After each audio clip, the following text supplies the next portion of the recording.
Welcome to Kansas Ag Report. I'm Ken Rogers. Our special guest this week, Kansas U.S. Senator Jerry Moran. We caught up with him at a town hall meeting in Graham County. Trade, immigration, and finishing out the year, some of the things that we talked about. We also have features from Kansas Soybean Commission and Kansas Department of Agriculture, as well as our weekly update from the Kansas Livestock Association and Paragon Ag Advisors. Kansas Ag Report brought to you in part by the Kansas Soybean Commission, the Soybean Checkoff, Progress powered by Kansas farmers, Kansas Farm Bureau, a grassroots ag organization representing the state's farm and ranch families since 1919, KFB.org, and the Kansas Wheat Commission, lending in the adoption of profitable innovations from wheat, online at kswheat.com.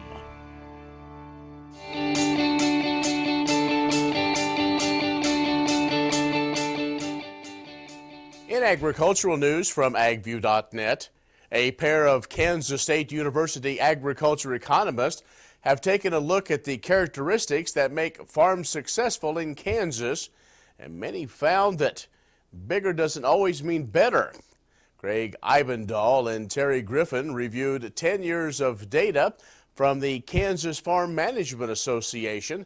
They developed a ranking of several hundred farms based on their economic performance. Well, based on the farm sizes that they have in the database, there really is no advantage to being bigger. That, according to Eibendahl, he expected the bigger farms to be more efficient. Some of the reasons why, because they have the ability to buy inputs at lower prices, and they also may have better marketing opportunities. Now, Eibendahl did note that the K-State analysis has not yet looked at all the potential factors of profitability, but he said the surprising thing he's seen so far is that once you get to a certain size, there may not be an advantage to getting any bigger than that. He added that the farms in the KFMA database mostly between 1,000 and 4,000 acres in size. Griffin said the analysis considered the influences of 5 factors to profitability. They are farm size, the level of debt investment as well in machinery operation, and maintenance costs, plus the allocation of acres given to certain crops. The full analysis, as well as other fact sheets related to characteristics of successful farms, available online, agmanager.info. Well, the Environmental Protection Agency released its plan to change the renewable fuel standard regarding small refiner exemptions. Now, biofuel proponents, though, don't approve of those changes. The National Biodiesel Board said in a statement that the notice contains a never-before-discussed proposal to estimate small refiner exemptions. That's no assurance that the estimate will come close to the actual exemption, they say. The EPA does say the notice does not change the proposed volumes for 2020 and 2021. Instead, it proposes and seeks comments on adjustments to the way the annual renewable fuel percentages are calculated. Specifically, the agency seeking comments on projecting the volumes of gasoline and diesel that will be exempt in 2020 due to small refiner exemptions based on a 3-year average of relief recommendations by the Department of Energy. But the Renewable Fuel Association CEO Jeff Cooper calling the terms of the announcement baffling because he said the proposal uses the very same Department of Energy recommendations that EPA blatantly ignored over and over. Kansas corn grower CEO Greg Krisick said the next several years are critically important to the economic survival of many corn producers. He said they will hold the administration to that stated commitment that 15 billion gallons in the RFS truly means 15 billion gallons. The RFS provides market access for ethanol, he said, and They rely on the certainty that the RFS law provides. The EPA will hold a public forum October 30th to gather that public input. You can find more ag news at agview.net. Stay with us. We'll have more after this break. Kansas Ag Report brought to you in part by the Kansas Livestock Association, supporting members' business interests and meeting consumer demands. KLA.org. Oldie Seed Farms, carrying soil-specific seed. Find them on the web at oldieseed.com. That's OHLDE seed.com. And Kansas Corn, building the future at kansascorn.com. Many seed companies claim to offer the latest genetics, but how many have tested those genetics in soils just like yours? The Oldie Seed Know to Grow research program has fully tested the latest seed genetics in soils that are right in your neighborhood. The Oldie Seed Know to Grow program can recommend the best performing hybrids from technologies like Enlist, Extend, and Liberty Link that will optimize the yield and profit of every acre on your farm. Contact Oldie Seed today. Kansas Corn reminds you that E15 fuel is the right choice for every kind of driver. For the car enthusiast, E15 has higher octane. For the thrifty driver, E15 is priced lower than regular unleaded. For the nature lover, E15 provides cleaner air. For the shopper who buys local, E15 has more ethanol from our Kansas corn farms. Choose E15 for a higher octane, lower price, cleaner American fuel. Message from the Kansas Corn Commission. Learn more at kscorn.com.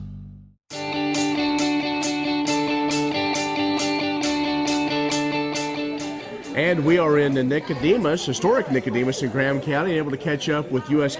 Senator Jerry Moran. Senator, always good to catch up with you. You're a busy man. Ken, thank you. Away from Washington, D.C. For a few days because of the holidays related to the Jewish holidays. That gives me a chance to travel Kansas, town hall meetings really from all over Kansas, from east to west, north to south.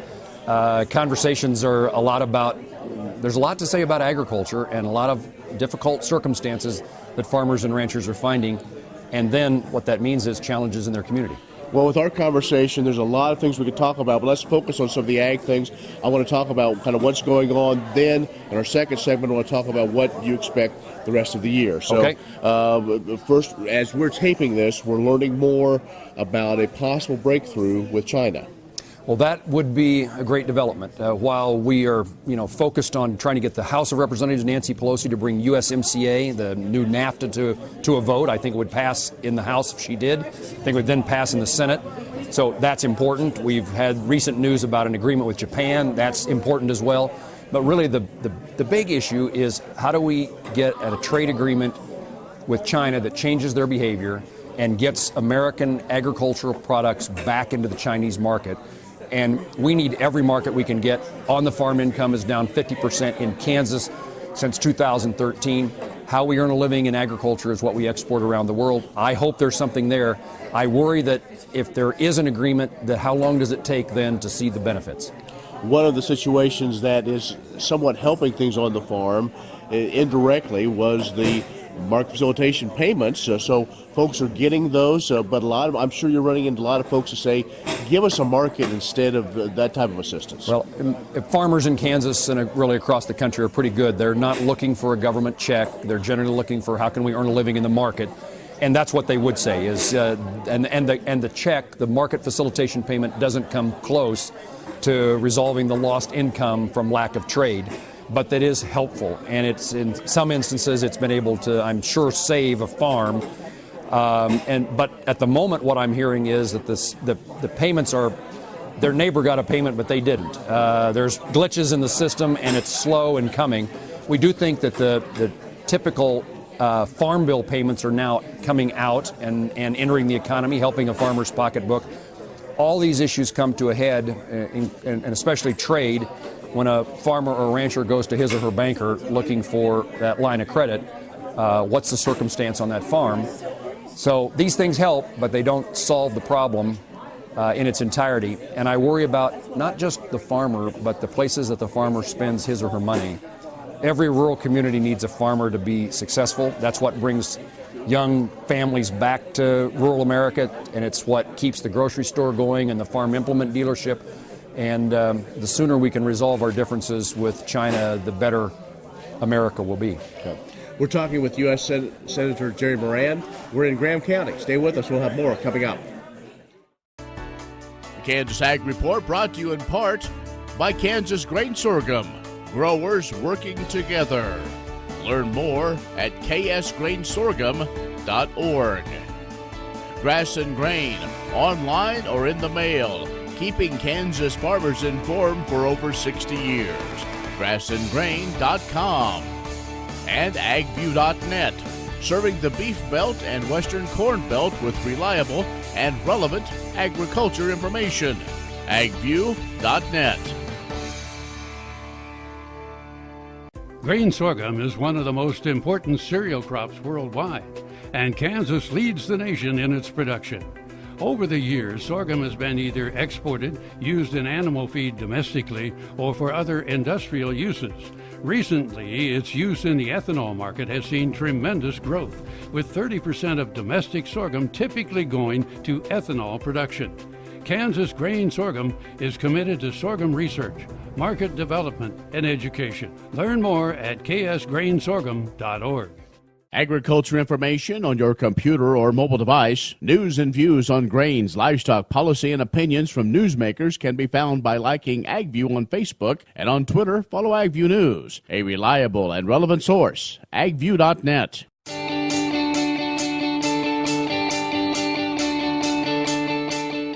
And our special guest is U.S. Senator Jerry Moran. And in this segment, we're going to talk about, I guess, what's going to happen the last few weeks almost now of the year when it comes to the Congress. And I think everybody's hoping that USMCA does finally get across the finish line. You know, I had a question here in Graham County about what does the efforts in the House of Representatives in regard to impeachment, what does that mean to USMCA? So it immediately brings back this national issue to something that's more local. What does it mean to the farmer? Does it mean anything gets done?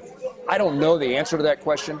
Maybe the Democrats in the House need to demonstrate that they're not just consumed by impeachment. Maybe that means they'll take up USMCA. Again, as I count votes and listen to folks in the House and those in agriculture following this issue, I think if there was a vote, it would pass. I don't know how to predict what Nancy Pelosi and Democrats in the House will do. Will every appropriations bill get done by the end of the year? Ken, that's certainly my hope, but I'll take it a step further than that.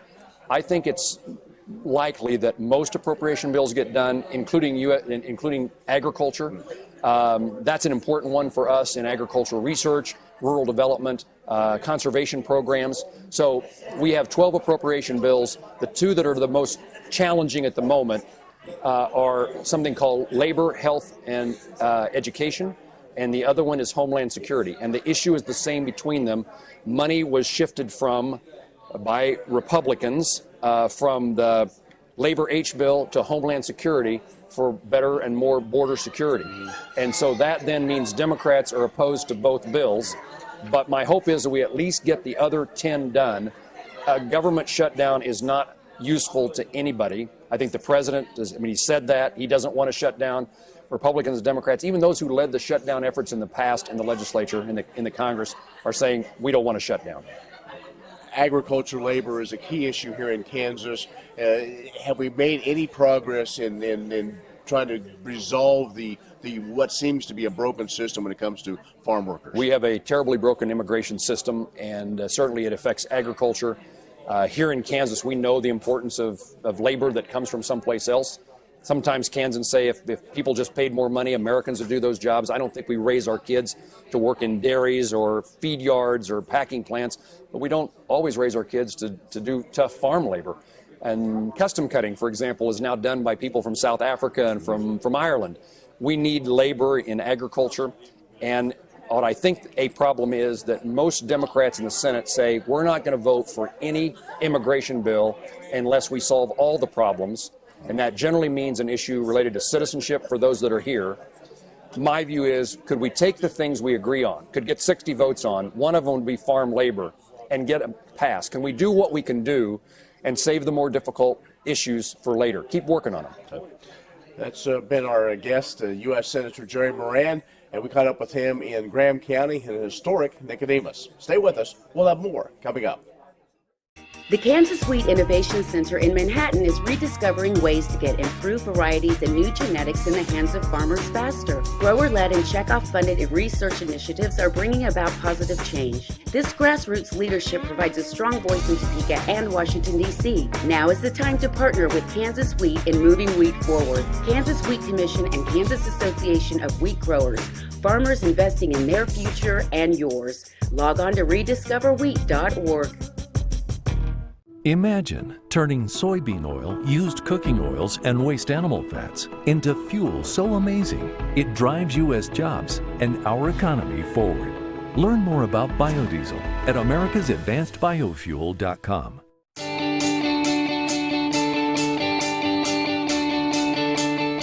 Farmers in central Kansas planning to campaign for a seat on one of the state's 5 commodity commissions, including the Kansas Soybean Commission, should be gathering petition signatures to meet the November 30 filing deadline. The 2020 election will cover District 4 in the north central part of the state, District 5 in the center, and District 6 in south central Kansas. To be included on a commission ballot, a candidate must have grown that commodity within the last 3 years and gather 20 signatures from eligible voters, with no more than 5 from one county. Eligible voters are Kansas residents who are 18 before the election, have grown the commodity within the last 3 years, and are registered to vote with the Kansas Department of Agriculture. Candidate registration packets are available from the department and the commodity commissions.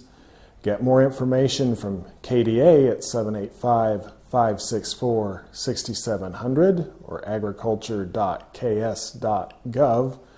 Soybean candidates also can call 877-KS-SOYBEAN or visit kansassoybeans.org/commissioners.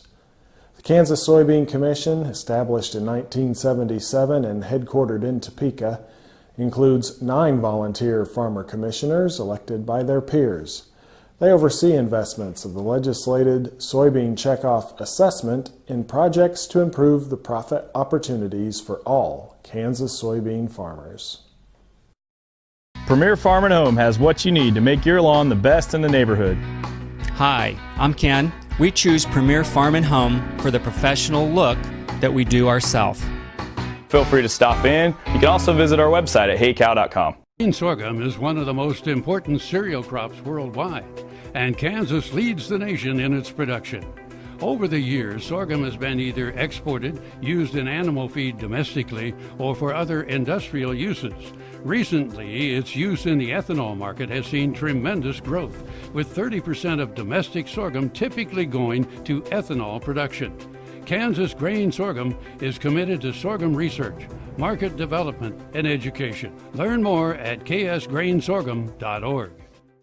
Kansas Farm Bureau has served farm families and rural Kansas for more than 100 years, and we're pleased to offer new healthcare coverage choices for Kansans in 2020 through Kansas Farm Bureau Health Plans. No matter what stage of life you're in, we'll have options that fit your lifestyle. Plus, our network of providers is one of the largest available throughout the state of Kansas and beyond. For more information, including the different plans available, or to get a quote, visit kfbhealthplans.com. Many seed companies claim to offer the latest genetics, but how many have tested those genetics in soils just like yours? The Oldie Seed Know to Grow research program has fully tested the latest seed genetics in soils that are right in your neighborhood. The Oldie Seed Know to Grow program can recommend the best performing hybrids from technologies like Enlist, Extend, and LibertyLink that will optimize the yield and profit of every acre on your farm. Contact Oldie Seed today.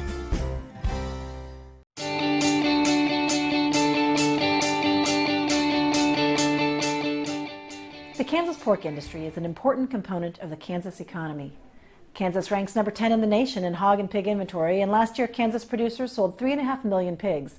That's why the Kansas Department of Agriculture has been working with pork producers and with the USDA and other partners to strengthen our ability to prevent animal disease outbreaks in the pork industry. Those who have been following international news may have seen reports of African swine fever in China and other East Asian countries. The United States has increased its vigilance in a series of interlocking safeguards to prevent ASF from entering the U.S. In addition, the U.S. Department of Agriculture has been working regularly with leading swine-producing states to develop a robust disease prevention and response plan. KDA has been actively involved in all of these efforts, including numerous meetings and exercises with all of our partners and industry stakeholders, and a 4-day functional exercise with USDA in September. One strategy that has been emphasized in Kansas is the development of secure pork supply plans. A secure pork supply plan is a tool for members of the Kansas swine industry to enhance biosecurity in the event of an animal disease incident affecting Kansas. The movement of animals with guidance from the Secure Pork Supply Plan will help facilities continue business operation to support the economic viability of the Kansas swine industry. Secure Pork Supply Plans require a facility to develop specific biosecurity requirements, including training of employees and the regular auditing of the plan. We are proud to say that 95% of KDA's licensed swine facilities in Kansas have an approved Secure Pork Supply Plan, which makes Kansas a leader in emergency preparedness for swine disease.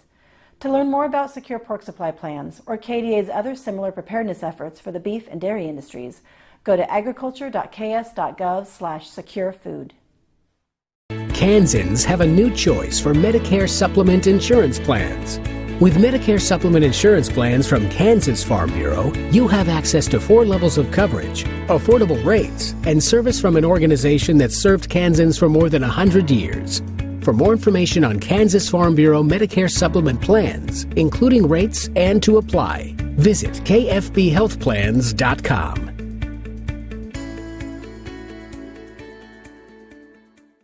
Information on your computer or mobile device. News and views on grains, livestock, policy, and opinions from newsmakers can be found by liking AgView on Facebook, and on Twitter, follow AgView News, a reliable and relevant source, agview.net. What if sustainability were synonymous with U.S. soy? If energy efficiency, water quality, and soil health help define U.S. soy's value, that future is here, the time is now. To meet end-user demands, the Soybean Checkoff is committing to sustainability that's achievable, worthwhile, and enduring. A message from the Kansas Soybean Commission, the Soybean Checkoff, progress powered by Kansas farmers.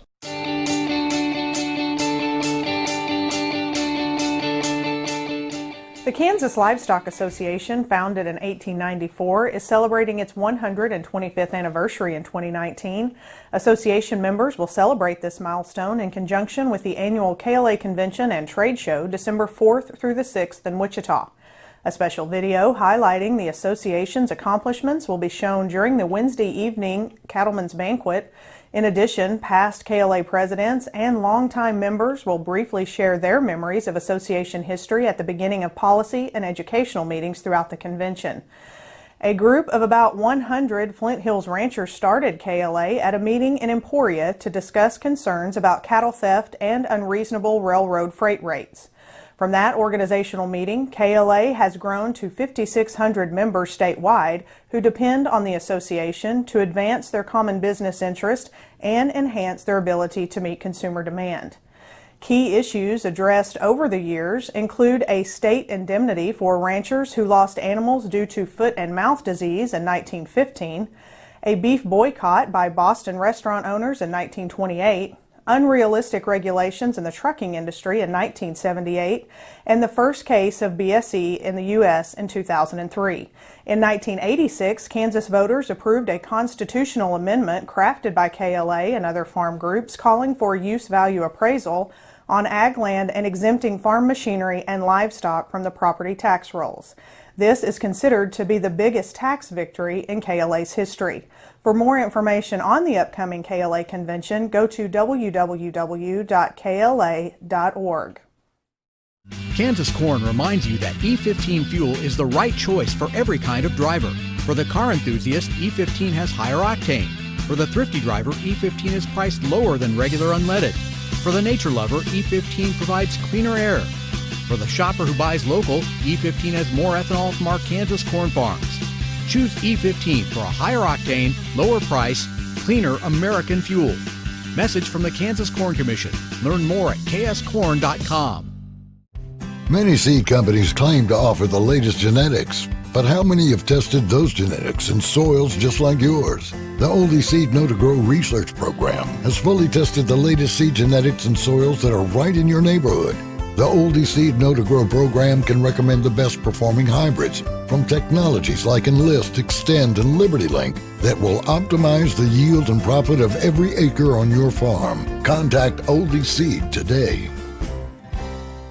Agriculture information on your computer or mobile device. News and views on grains, livestock, policy, and opinions from newsmakers can be found by liking AgView on Facebook, and on Twitter, follow AgView News. A reliable and relevant source, agview.net.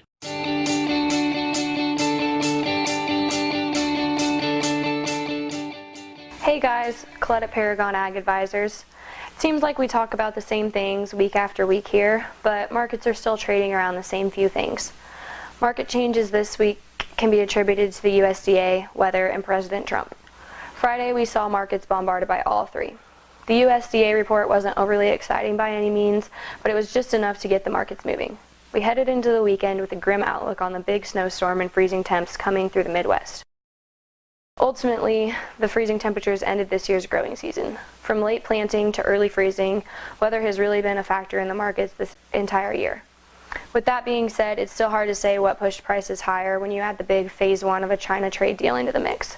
Trump boasted 40 to 50 million in agricultural sales to China to begin immediately, which pushed markets higher. Ultimately, we are waiting for ink on paper to see if the markets will continue to work higher or if prices will take lower over time. In the meantime, corn and bean basis remain historically stronger than we would typically see this time of year, which helps out on the cash side of things. With harvest getting into the full swing, we're here to help you decide how to market your crops. Give us a call at 888-452-8751. I'm Colette with Paragon, and I hope you guys have a great harvest. Well, that's our show this week. Be social with us online at KansasAgReport.net. Like us on Facebook at Kansas Ag Report Television Show, and follow us on Twitter at Kansas Ag Report. I'm Ken Rogers. Thanks for watching. We'll see you next week.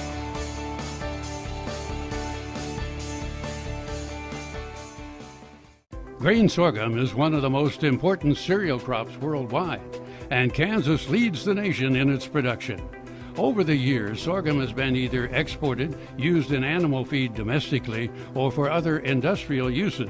Recently, its use in the ethanol market has seen tremendous growth, with 30% of domestic sorghum typically going to ethanol production.